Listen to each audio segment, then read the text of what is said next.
what's the basis for spaceships except for conveyance to escape the matrix? No, but it's more than you've seen it do. I promise you that my bars is rap genius proof, and I'd rather take the scenic route. I'm not the type that you see. Hey there. I'm Josh Burchard. I'm here with Akil Vix. And we're in South Philadelphia, in Southwest Philadelphia, and we're talking politics. And right now, I wanted to ask Akil, who is a avid follower of all things politics, and often will outshine me in these conversations. I think in terms of details and general knowledge, but in any event. Akil, the Democratic Party, okay? Like, what do you see? What was it in 1970, and what is it today? And what do you see as its problems or challenges, currently? Well, it's great that you picked 1970 because you can actually, there's a graph. It's my favorite graph of all time, but it's a graph of American productivity versus American wages. And right around 1970, the American productivity goes up as it's been going up since the Industrial Revolution after the Great Depression. You see American productivity going up. But at that 1970 mark, wages go flat. And what happened around that time was there was a Supreme Court case called Buckley v. Vallejo that was the first domino in corporations being able to donate money directly to campaigns.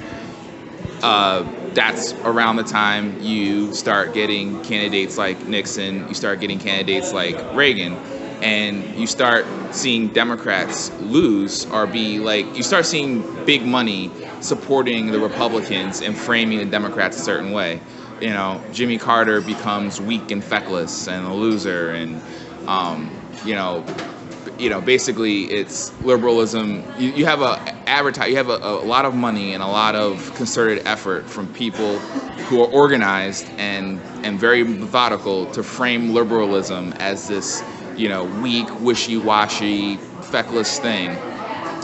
And what happened was there was a movement within the Democratic Party to say, hey, let's not unilaterally disarm. Let's go get some of that same money that the Republicans are getting. Let's shift our talking points a little bit. And now you've birthed Bill Clinton. And Bill Clinton has, he's the patient zero of Democratic neoliberalism, where all of a sudden welfare reform is a Democrat position, and increasing, being tough on crime is a Democrat position, and being hawkish is a Democrat position. And now, you go through, Clinton, Bush steals the election, counting it down to Florida, where it literally was a matter of counting ballots, and the ballots should have gone to Gore, but yeah, and it wasn't Rob Nader's fault, because if they counted the ballots right, it wouldn't have mattered. Gore would have won. But yeah, so you lose to Bush. Of course, Clinton still gets his cabinet still, or not his cabinet, but the Senate and the House still take major Democratic losses during his term, which always happens, but possibly partly the result of gerrymandering, redistricting, stuff like that. Possibly, yeah, that, and just that it normally happens when you have a two-term president. You usually start losing the House and the Senate after a while. People get tired because Americans, we have to have you always have the new stuff, right? And then you go from Bush years to Obama, who runs as a progressive, runs a very left, strong, proud left campaign. But once he wins, which, after you have one of the most like reviled presidents in Bush, it's pretty hard for a Democrat to lose at following that. But he wins. He wins on a progressive platform, and then starts tacking hard right. And then starts, saying that we can't let... Like, what are some specifics? I mean, he makes the Bush tax cuts permanent. He talks. He tries to take credit for taking the troops out of Afghanistan when it was really George Bush's deadline he was just adhering to. But he increases troop presences. What about the bailout? I mean, the bailout. He's just following the example that Bush left. He didn't attach any conditions to the bailout. The bailout was supposed to be like, we'll save these top financial institutions, we'll save this auto industry, and they will bring jobs back, right? What does that sound like? Trickle-down economics. Like, a bailout with conditions attached saying like, hey, we'll bail you out. You need to, bless you, you need to hire this many people. That would have been more progressive. A bailout, and the auto companies, they paid their bailout back, and AIG paid their bailout back, and so on and forth. They paid their bailouts back, but there was nothing. It just saved the companies. There was nothing in there to ensure that they would act in the best interest of the American economy, which they didn't. And even though stock prices are great under Obama, we still have, really bad underemployment and unemployment. Although he inherited an economy where the job market was hemorrhaging jobs, losing jobs at an extremely fast rate, especially during the financial crisis, and continued to lose jobs, but at a slower and slower and slower rate, and then eventually started to gain jobs back all under the Obama administration until there was a net.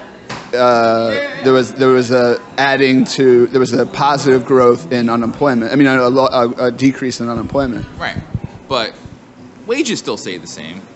People were able to get jobs, but you still needed, at a certain level of employment, you still need more than one job to survive. It's not like a situation where, the jobs came back and people are able to save money and pay for college and pay for healthcare and all those wonderful things you want to do as a functioning adult in society. It was, oh yes, the numbers are up, the stock market's up, the economy must be great. And it wasn't. It wasn't functionally, it just wasn't. Yes, there were more jobs than there were under Bush, and he did stabilize things because Obama, of all things, is an adult, and he cares about the stability of the system. It's just that the system was never meant to work for the people that he claimed to work for. When Obama stood up there and said, yes, we can, the system that he was stabilizing and making good again, and making the system that he was saving from the years of the Bush presidency was never meant to benefit the we, and yes, we can. He just basically returned us to a same level of financial risk, a same level of Wall Street normal fuckery and corporate, the same things that corporations have been doing from time immemorial. What would you say to someone who would say, our economic system is driven by that top heaviness, that that ability to go after profits and be taxed at a low rate, and that freedom, quote unquote, to to be able to be a small business owner or a big business owner, and to manage to make it on low levels of taxes, because that's what drives growth. What would you say to that? I would say I've never heard someone explain to me how that actually works, right? So you have a business and you get a massive tax cut. Maybe some regulatory steps that were, you had to pay for get removed, right? So now you have extra money in your pocket. All right, what do you want to do with that? All right, you want to pay yourselves. Well, so what the bill of goods is always sold is that, well, they're going to invest it back in their business, right? And then that's how the story goes. That's how the story goes. But I don't know why people wouldn't be prompted to invest back in their business if there's no demand for the extra things they're, you're not gonna open up a new Right. store Right. if the one store you have isn't at capacity for demand. Like, if you're not selling out every day, why are you opening up a new store? Yeah, all right, you might buy some new equipment. You might modernize some stuff, right? But what if they would say it encourages more entrepreneurship and growth? I mean, I'm saying this because there are people in countries like France and Germany, not so much Germany, but France, Spain, Italy, where the tax rates are pretty high, and business owners who adhere to more, right or neoliberal ideals are furious with their government because they get taxed at a high rate and they can't invest in their own businesses and they can't compete internationally because places like America hardly tax their businesses at all, and their businesses grow and grow and grow. Well, I would say our Just to play devil's advocate. I would say our businesses grow and grow and grow on the back of like a very shaky financial system, which freaking crashes every couple months. So sure, you can have a multiple billion-dollar company if you set yourself up in America, or you set yourself up in the Cayman Islands, or you do the Dublin ice cream sandwich. I forgot what it was called, but like all these different tax things you can do, and you don't have to pay these high tax rates in these European countries. But eventually what's going to happen is you're going to suck out all the capital from the middle and the lower class, and you need those people to buy the shit that you're selling. And that's the part of trickle-down economics I never understood. If the whole idea is to make it as profitable for businesses as possible to run their business, and even to the detriment of the people that work for them, how are people going to be able to buy your product? During the recession, there was one sector of consumer industry that skyrocketed: the luxury goods industry. If you were a limo maker, or you were a yacht maker, you were a jewelry maker, you were doing great during the recession. Yeah. Because only one group of people had money to spend. Right. There's a great documentary by Robert Reich, Inequality for All. A lot of people have watched it, I'm sure, but I think it's still on Netflix. But there's this guy who's an early investor in Amazon. His family is rich because apparently they control the hotel pillow market. And this guy, he has these businesses, and basically he's saying that I wanna pay my employees as much as I can and still make a good profit, but I want to do that while paying my employees as much as I can, because I can't drive an economy by myself. I'm a multi-billionaire. There's only so many pair of pants that I can buy. There's only so many cars I could buy. There's only so many houses I can buy. A few people who are, business owners and CEOs and stuff like that can only support an economy so far. A business owner might order some new machines, right? But that, ordering a few new machines from a machine manufacturer isn't enough to support an entire economy who wants to buy the things that those machines make. And that's the quandary we always find ourselves in. I'm not against capitalism, but capitalism isn't the savior of an economy by itself. All right, hold this mic. All right, so yeah, and I totally agree with what you're saying, and part of what I clearly can see is that people in business, part of what the point of a business is to provide the highest quality product at the lowest cost of production. Yeah. So, and charge the most they can, being within the range of whatever the acceptable price is for that product. So it's in the business's interest to cut costs everywhere. Right. Exactly. At all times. And to do it in the short term as well, because businesses count their success in quarterly reports. Yeah. So they don't have a long view usually. They probably do have a long view, but they're more focused on how am I going to make sure my company has shown more profit this quarter than last quarter? And that's it's partly a function of the fact that our corporate structure places the control of these companies in the hands of CEOs and not the shareholders of companies. These CEOs, they don't have the same type of fiduciary responsibility to the company. Their only responsibility is to increase quarterly profits so they can make their quarterly bonuses and get their golden parachute. Right.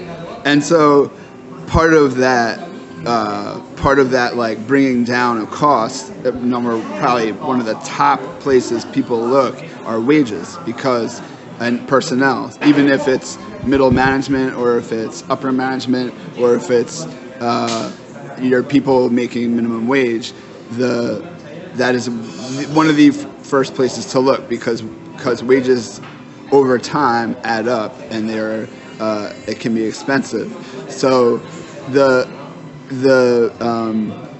basic idea that businesses should be in charge of so much of what makes people's lives and their incomes and their healthcare and their daily kind of having their needs met done by businesses is just, it kind of like makes me make a face, like I'm making a face right now, like what is that? There's a face that's being made, people. like why do we businesses do an incredible amount of like providing goods and services to a huge number of people, and to be fair, like that's actually pretty incredible. But the absolutely like unfettered drive to do that at all costs each quarter is just, I think, is reckless. And then it creates economic collapse. It creates minimum wage. Actually, most people in business and who study economics would say that there shouldn't be any minimum wage. I remember being in college at a very progressive school and learning in economics that according to this so-and-so's graph, like you should not have any minimum wage because it drives up costs for the employer, which is passed on to the consumer. And this is somehow supposed to be proof that people shouldn't be paid a minimum wage. And my answer to that is like, okay, but like how do people buy your product then? Like, you're not like, you're gonna make less money if you employ your employees more, but you're gonna make even less money if no one's buying your shit. Right. I mean, like, this is something that Henry Ford talked about when he, on his assembly plant, he made sure to pay the guy who swept up the plant the same amount as like the guy who was like important part of building the Model T, because he was like, I want people to be able to buy the goddamn car. Right. Like, and I think that kind of like that, like you were talking about, that era where liberalism and Jimmy Carter and Democrats were painted as sort of as weak, and the Republican agenda caught fire kind of in this, like, in terms of popularity and stuff like that, especially under Reagan. I mean, Reagan was very popular, although people like me and I think like you hated Reagan. Not popular everywhere. Not popular everywhere. And it's also very seductive to like tie your political agenda in with this money thing. And I mean, of course, it's always going to be tied in. There's money, you have to deal with money if you're going to deal with politics. But to incentivize your role as a political person by knowing that you're fighting, especially if you're a high earner, by incentivizing, your role, because that if you get past what you're fighting for, you're going to get like $1 million, $2 million, $10 million more a year It's a return on investment. It's like silly for them not to do it. I mean, it's the reason why I'm always more mad at the Democrats than I am the Republicans, because the Republicans are doing what, like, logically they should do. They're making money, you know? They're getting paid. The people who are paying them are getting return on the money they pay them. The biggest like the thing no one talks about with the whole money in politics thing is that there's a reason why money in politics isn't a big TV issue. It's a reason why you don't see TV networks talk about it a lot. It's because they get that money in campaign ads. So, like, it's this whole circle jerk of donors, media, and politicians who just toss this money back and forth. And it's like a little tornado that sucks out capital from the rest of us and funnels it to this small group of people.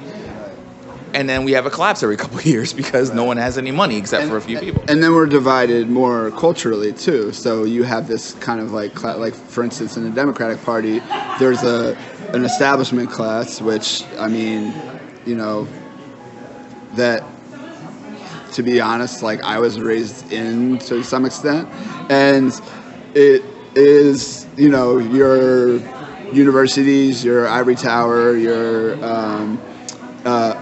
inside of which you have an incredible ability to critique and to make things happen, make change happen, and create a real kind of springboard for ideas and stuff like that. So don't get me wrong, I have nothing against, you know, the ivory tower per se, but you know, this kind of I think there's just this. It's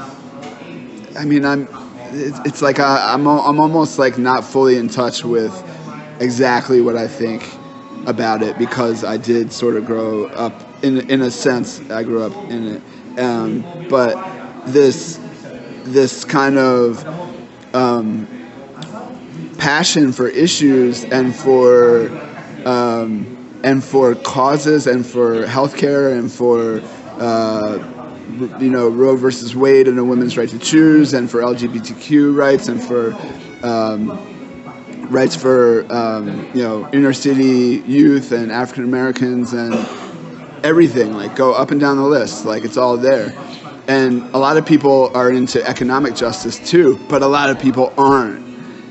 And it's like there's this subset of Democrats who, like you say, I mean, like you've been talking about, are in this neoliberal mindset where they don't want to compromise the level of comfort that they've achieved, and the level of privilege and the level of kind of nice things that come with living the life they live, and the feeling of importance they get from having the role they have in the nonprofit with the board and the you know and the big donors and the balls and whatever else. And they've convinced themselves that this is the way things work. They've convinced themselves that this is the only way to get anything done. I don't think, you know, Joe Manchin gets up in the morning and says, I can't wait to screw over my Democratic constituents so I can make a little bit more campaign money. No, I think that there's a culture in Washington and there's a culture in the circles that these guys travel in of, okay, we believe in these democratic and liberal principles, but we're grown-ups and we're pragmatists. And we know that we can't unilaterally disarm, which was a phrase that Obama and Biden and you know, a lot of people in this circle have used. You know, they know that, okay, yeah, we do need this lobbyist money. We can't, you know, we can't, you know, we do need to play the game as the Republicans have set it up to some extent. I don't think they're trying to do it out of maliciousness. I just think that they cease to set the terms of how things are going to be done. The Democrats did, in part because they lost power. But when you don't set the terms of, okay, you know, when you're not assertive, and this is actually going to be my topic originally, was going to be, you know, they go low, we go high. Okay, it's like a refrain of the Hillary campaign. And the My truth coworker has a bumper sticker that says that. Yeah, and the truth is, like, that's a good tactic in life. Sometimes when you're dealing with like a rowdy, angry family member or your whatever. school marm. Yeah, you're right. You know. But you can't be like the noble person who's just gonna simply play by all the rules and be above it all and win at this point. Yeah. Democrats want to stay above it all, and not only that, they're losing people who were Democrats for years because people, I think, maybe associating Democrats with people who think they're too good for other people. I mean, that's not true as a blanket statement by any means, but I think there's a problem.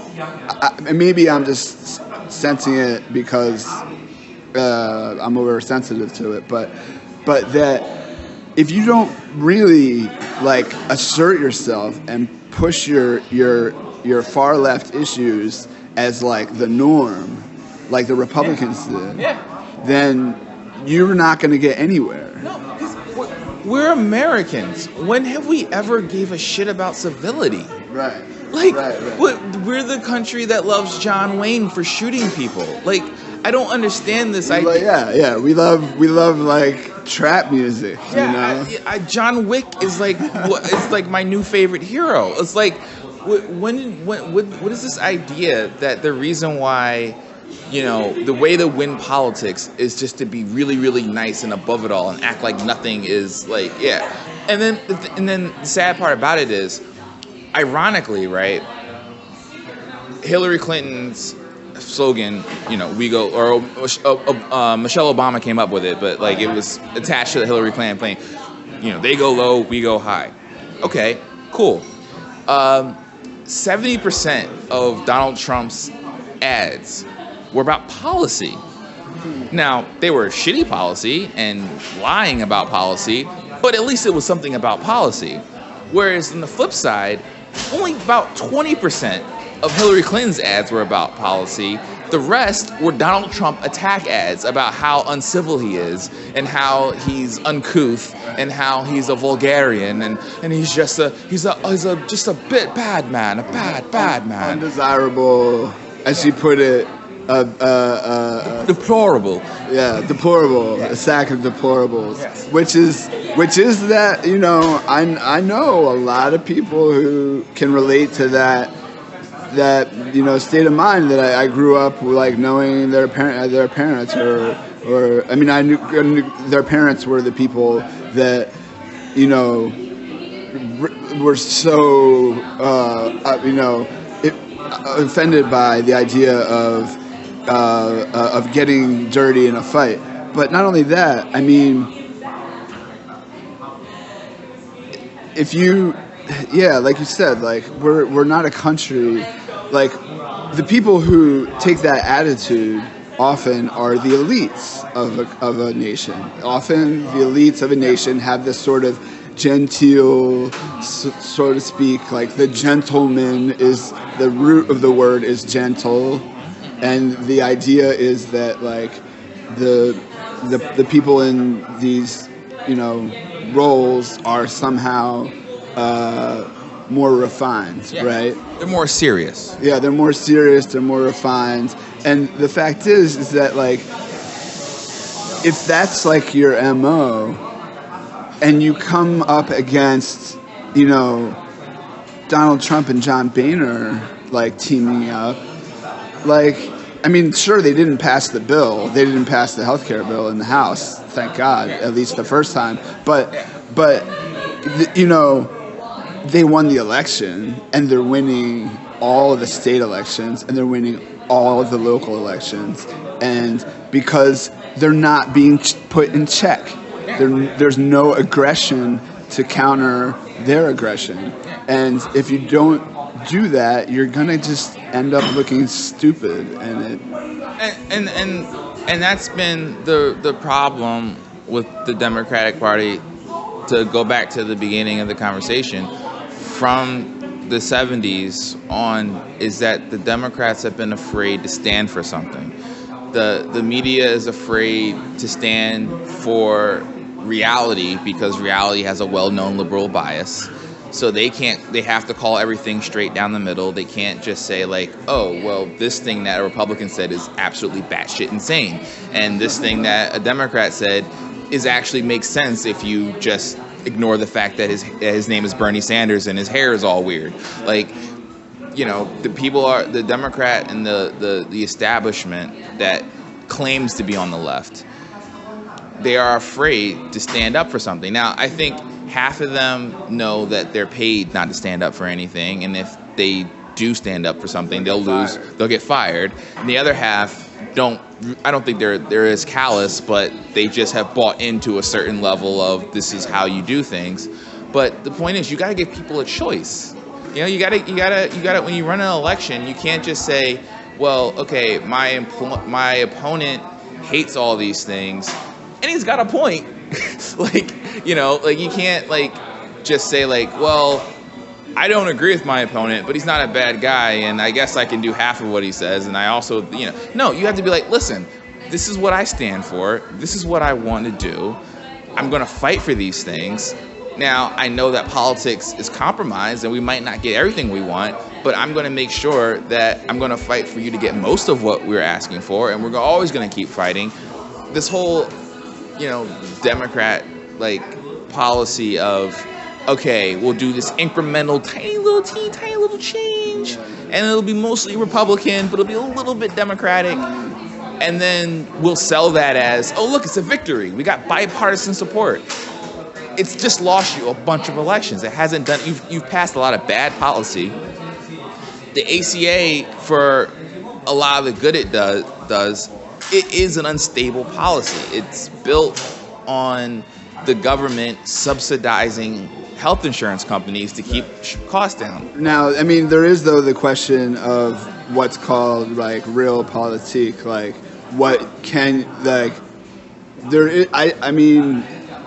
For starters, in the primary election, Hillary Clinton versus Bernie Sanders, I watched a lot of speeches and I read a lot, and, my background has always been, Democrat and left, but it's also been sort of able to kind of shift focus and see what's going on see what's going on behind both candidates. So essentially, because of a different idea from what I was just talking about, which is what you're talking about, which is the reality is that capitalism, the United States, and money and politics is unstable. It screws people, and it deprives, and has full of problems.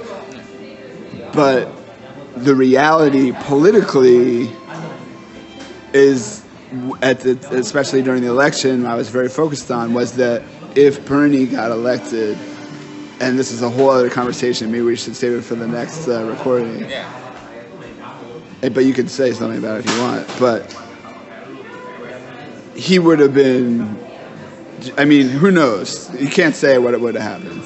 But high chance, he would have been blocked wholesale by the Republicans. And thinking that, and knowing that there were some things about Hillary that I liked, I voted for Hillary in the primary. So from the get. And then the general election came, and of course I voted for Hillary. And, knowing that the other part of me at that time, which I think I've sort of changed about since, in terms of what you just were talking about, is that Hillary wanted incremental change that was realistic, by her definition, and Bernie wanted free college, free healthcare, these amazing European worthy programs that that by all means now, like, that we're talking about it, like, should be a front and center as policies of possibility. But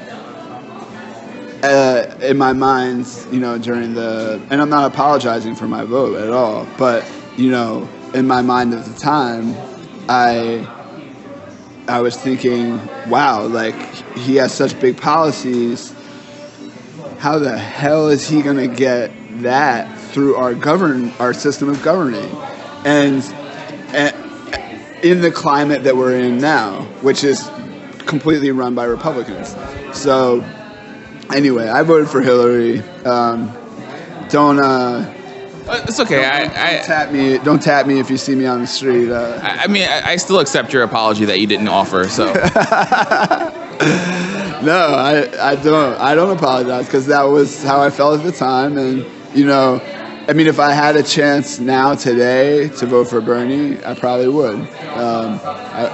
But there is another side to it, which is the sort of what's right. Possible. So whenever, like, during the primary, when people would talk to me about that, because I was a very ardent Bernie supporter. I was the elusive black Bernie bro that didn't exist somehow. I don't know. I thought it was all white men that supported Bernie, like no women or black people, but whatever.